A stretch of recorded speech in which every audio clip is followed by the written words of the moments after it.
Prepare your sleds, kids. This one might get topical. Welcome everyone to another episode of A Noob's Guide to the Internet, and this one might get a bit tricky. Look, Mom, I'm on TV! Well, I'm not actually going to be on TV, but television is one thing that I will talk about in this one. Today we're going to be talking about fake news in the media and how the media delivers news in general, so let's just jump right to it. First up is this whole fake news thing and whatever goes on with that. So I addressed this topic a little bit in my previous video and how it pertained to the election and all, but of course there's way more to it than just politics. But what the main problem with fake news is that usually the point it's trying to make often panders to a large group of people, and so they're going to be extremely inclined to believe what that piece of fake news is saying about whatever. So for instance, you get an anti-Trump article that stretches or bends what may be the truth a little bit to appeal to a bunch of Democratic supporters, and then they publish it as this real news story, and then it gets spread around on social networking sites like Facebook and Twitter, and then everything just gets blown out of proportion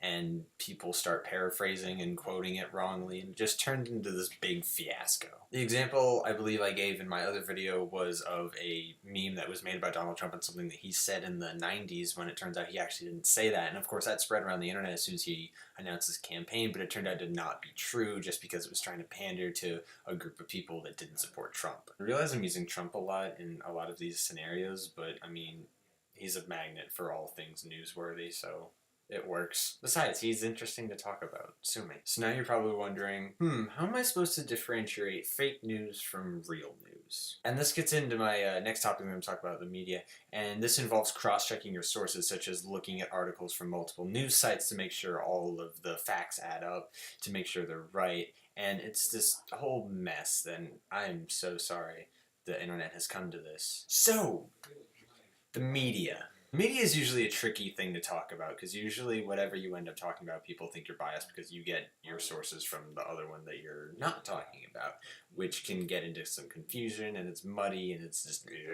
But here at Politically Incorrect, we really don't care, so we're just gonna go for it. So, you've got your main sources like CNN and ABC and NBC, you know, the usual reliable ones. And then you've got your slightly left ones, the MSNBC.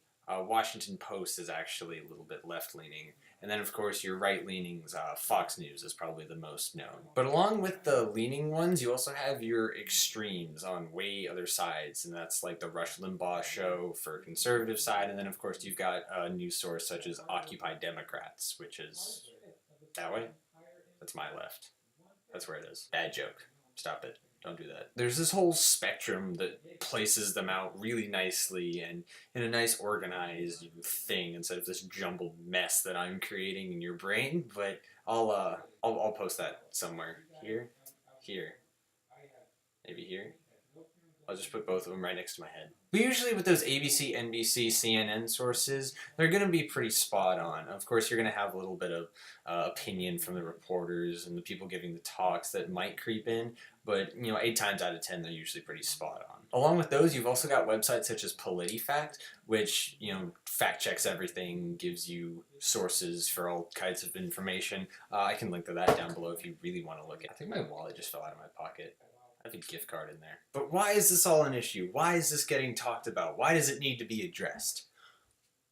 Well, I'll tell you. It's especially important right now because we're about to head into a presidential term of something that we've never seen before. And this is history in the making. And of course, with modern news sources, they need to be on top of their game. They need to be giving us the right facts without tilt. Because when you consistently add that tilt or leaning factor, you're going to skew a lot of the facts. And you're only going to get your point across to half of the American people on the whichever side you're leaning or tilting towards. Brings us to the main point. It is important that you know where your information is coming from.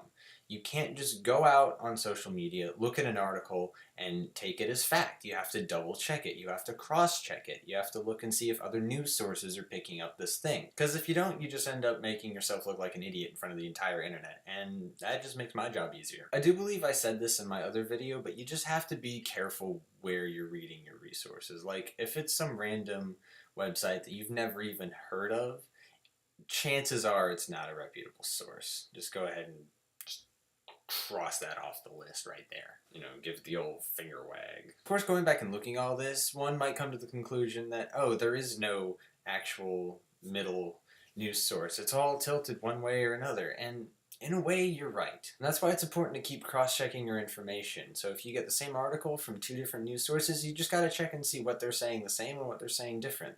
And if they're saying some things the same, that's that's usually gonna be pretty spot on. Just watch out for those tricky ones that like mess with your head. I don't know what this is. I'm really tired. So that'll probably do it for this episode of A Noob's Guide to the Internet. If you learned something, don't forget to comment down below. If you liked it, don't forget to like and subscribe. And I'll see you guys in the next one. Deuces.